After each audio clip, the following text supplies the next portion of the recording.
Peoples party ने PTI हुकूमत के खिलाफ लॉन्ग मार्च का ऐलान कर दिया और सब्सक्राइब करें और बेल दबाएं ताकि कोई खबर रह न जाए। मतलब पीपल्स पार्टी ने 27 फरवरी से हुकूमत के खिलाफ लॉन्ग मार्च का ऐलान तो कर दिया है।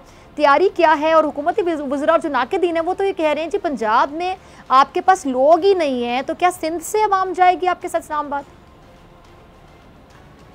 बहुत शुक्रिया। जो साहब ये फरमा रहा है उनसे ये पूछे कि 2018 के इलेक्शन में लाहौर से NA 133 में पीपल्स पार्टी के 5,500 वोट थे, और अभी पिछले महीने जो इलेक्शन हुए ये शाइस्ता परवेज मलिक साहिबा का पीपल्स पार्टी ने 32,313 वोट लिया। खानेवाल में TLP को पीछे छोड़ के तीसरे नंबर पे आ गए। तो ये क्या सिंध से वोट गए थे? और फिर उसको भी छोड़िए, पुख्तनख्वा साउथ पुख्तनख्वा का जो इलेक्शन हुआ, मेयर पेशावर का 47,000 वोट पीपल्स पार्टी ने पूरा PDM में, जिसमें मुस्लिम लीग नून और शेरफाव साहब की पार्टी मौजूद थी, वो सिर्फ 11,000 ज्यादा ले गए, जबकि वजीर आला रह चुका है JUI का, और 9 साल से PTI की हुकूमत है, वहां पीपल्स पार्टी ने 11,000 वोट सिर्फ कम लिए PDM से।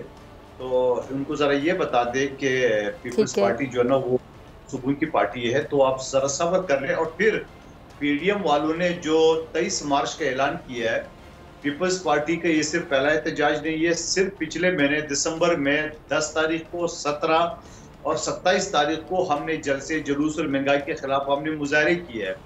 तो हम तो रवा दवा है, और ये 27 फरवरी लॉन्ग मार्च है, ये भी नहीं है, बीच में भी बहुत सारे प्रोग्राम होंगे। ये आप देख रहे हैं ना, पीपल्स पार्टी तो मुसलसल जदोजहद कर रही है, मुसलसल हुकूमत की जो नारावा सलूक है इसको एक्सपोज कर रही है। बाकी PDM जाने उनकी महकमा मुझ। और बल्कि मैं एक और बात बताऊं, अभी 8 बजे के शो में कामरान साहब मेरे साथ बैठे थे, PDM के JUI के सेनेटर। वो तो ये कह रहे हैं कि हम जो 27 मार्च का जो मुजाहरा है या धरना है या जो भी है, उस पर हम गौर कर रहे हैं, इस वजह से कि पुख्तनख्वा का इलेक्शन हो रहा है और 27 तारीख को, तो 23 को इसके ऊपर हम मशवरत करें, शायद उसको मजीद भी पोस्टपोन करें। ये भी खबर है, जो आज की खबर बता रहा था वो अपने टॉक शो में। सब्सक्राइब करें और बेल दबाएं ताकि कोई खबर रह न जाए।